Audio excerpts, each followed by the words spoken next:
আপনাদের সবার বাসায় এই কিতাবটা আছে না? নাম কি?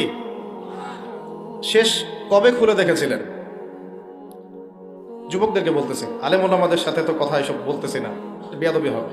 তালেবে ইলমদেরকে বলছি না, আমাদের ইয়াং জেনারেশন যারা আজকে ওয়াজ শুনতে আসছেন, অনেক দূর দূরান্ত থেকে অনেকে আসছেন, অনেকে স্কুলে পড়েন, কেউ কলেজে পড়েন, বিশ্ববিদ্যালয়ে পড়েন, তরুণরাই বেশি এখানে, তাই না?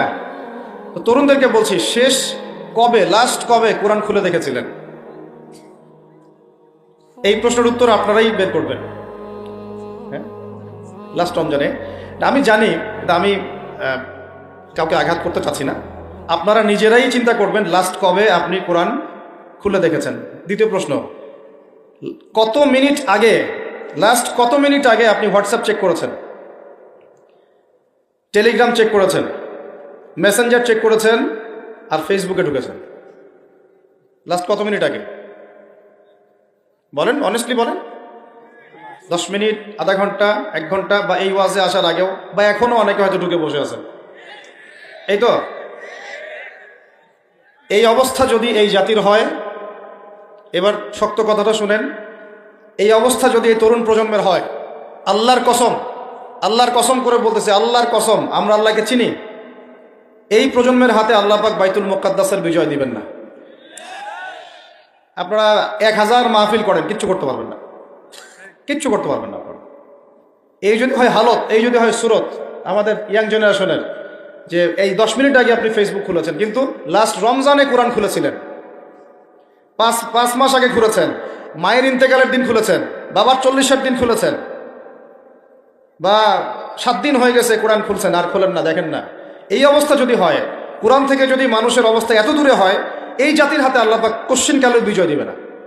আমরা আল্লাহকে চিনি, আল্লাহ পাক বিজয়ের শর্ত দিয়ে দিয়েছেন, আল্লাহ পাক বিজয় দিবেন এটা বলে দিয়েছেন, কিন্তু বিজয়ের শর্ত দিয়েছেন।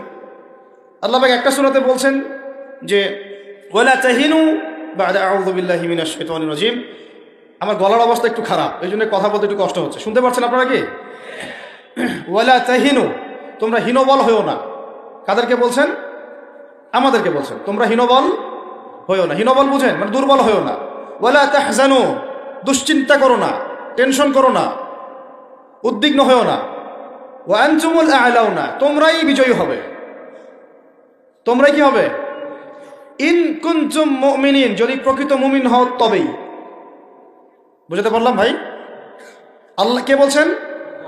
আমাদের সৃষ্টিকর্তা, আমাদের পালনকর্তা, আমাদের রিজিক দাতা, আমাদের বিধানদাতা, এই মহাবিশ্বের স্রষ্টা। পুরো মহাবিশ্ব আল্লাহ পাকের আইনে চলে, পৃথিবী বাদ দিয়ে। বলেন পৃথিবী বাদ দিয়ে কেমন করে? দুনিয়াতে মানুষ আল্লাহ পাকের বিধান মানে না, পুরো মহাবিশ্ব মানে। বুঝতে পারতেছি না? এই দুনিয়াতে, এই পুরো মহাবিশ্বের কোটি কোটি গ্যালাক্সি, গ্রহ, নক্ষত্র, তারা, প্রত্যেকটা জায়গায়, মানে এমনকি একটা গাছের পাতাও আল্লাহ পাকের হুকুম ছাড়া, তাসবিহ ছাড়া চলে না। শুধু মানুষ হতভাগা একটা প্রাণী, যে আল্লাহর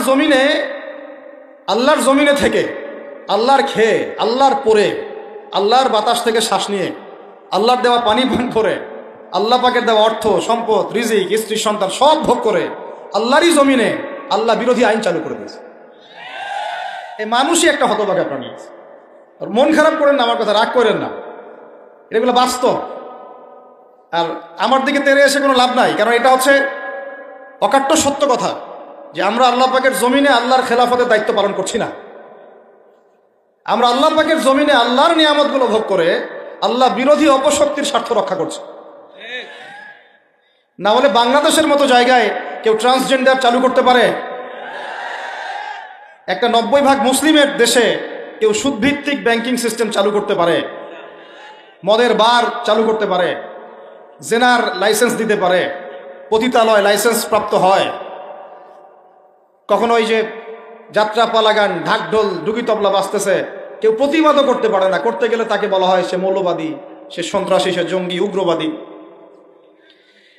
তো আমরা যদি আল্লাহ পাকের জমিনে আল্লাহর খেয়ে, আল্লাহর পরে, আল্লাহ পাকের সব নিয়ামত ভোগ করে, এই যদি হয় আমাদের অবস্থা, তাহলে আমাকে আপনি বলেন যে আল্লাহ পাকের কি বয়ে গেছে যে আমাদের হাতে আল্লাহ পাক এই দুনিয়াতে বিজয় দিবেন? আর কোনো জাতি নাই? পুরো মহাবিশ্বে সবাই আল্লাহর হুকুম মেনে চলে। সূরা বনী ইসরাঈল পড়েন, এমন কোন সৃষ্টি নাই আল্লাহ পাকের যে আল্লাহর তাসবিহ পাঠ করে না। শুধু এই মানুষই হতভাগা একটা সৃষ্টি, আমরা আল্লাহ মাফ করেন আমাদেরকে, নামাজও পড়ে না। কি করে না? পাঁচবার দিনে বলা হচ্ছে হাইয়া আলাস সালাহ, হাইয়া আলাল ফালাহ, সাফল্যের জন্য আসো, সালাতের জন্য আসো, কল্যাণের জন্য আসো। কানে ঢুকে না, যায় না নামাজ পড়তে। কোরআন, ওই যে বললাম, বাসায় সবার বাসায় কোরআন আছে। এমন কোনো ব্যক্তি আছেন আপনারা যে আপনাদের বাসায় কোরআন নাই? প্রত্যেকের বাসায় আছে, এমনকি আপনার ফোনের মধ্যে অ্যাপসে আছে, খুলে দেখার সময় নাই। সময় কোথায়? মানে এত ব্যস্ত, সকাল থেকে রাত পর্যন্ত এতই ব্যস্ত মানুষ হতভাগা, কোরআন খুলে দেখার সময় নাই।